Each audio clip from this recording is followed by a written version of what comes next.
Bugun jamiyatimizda ayollarga yaratilayotgan imkoniyatlar, qaratilayotgan e'tibor natijasida har bir sohada gender tenglik tamoyili namoyon bo'lmoqda. Ayniqsa ta'lim sohasida xotin-qizlarni ilmli qilishda ko'plab imtiyozlar mavjud. Mavzuni muxbirimiz davom ettiradi. Bugun respublikamizning barcha davlat oliy ta'lim muassasalarida magistratura yo'nalishida qo'shimcha stipendiya ham tayinlandi. Men Urganch davlat pedagogika instituti 2-bosqich talabasiman va hozirgi kunda davlat granti asosida ta'lim jarayonini davom ettirmoqdaman.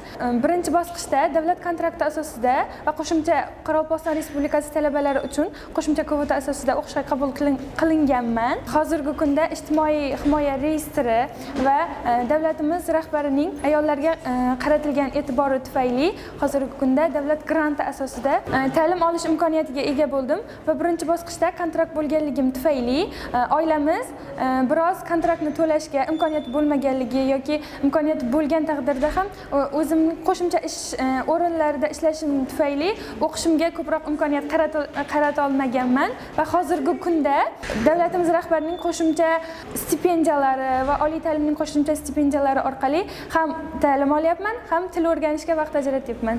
Buning uchun muhtaram prezidentimizga o'z minnatdorchiligimizni bildiramiz.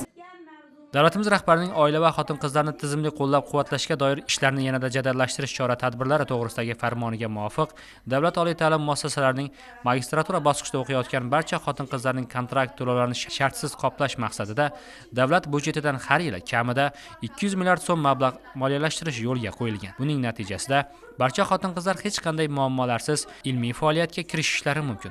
Ana shu imkoniyatlar natijasida bugun 25-2026 o'quv yilining o'zida birgina Urganch davlat pedagogika instituti misolida olib qaraydigan bo'lsak, 119 nafar magistrant xotin-qizlarimizni kontrakt to'lov mablag'lari davlat budjeti mablag'lari hisobidan qaytarish shartsiz qoplab berildi. Bundan tashqari xotin-qizlarimizga berilayotgan imtiyozlar asnosida aytishimiz mumkinki, muhtaram prezidentimiz tomonidan chiqarilgan farmon qarorlariga asosan oliy ta'lim muassasalari talabalariga grantlarni taqdim etish, qayta taqsimlash to'g'risidagi farmonlariga asosan ijtimoiy himoya milliy agentligi bilan birgalikda ijtimoiy himoya reyestrida turgan 11 nafar xotin-qiz talabalarimiz 2025-26 o'quv yilidan davlat granti asosida o'qishni davom qildirayotganligi, stipendiyalar bilan ta'minlanayotganligini aytib o'tishimiz mumkin bo'ladi.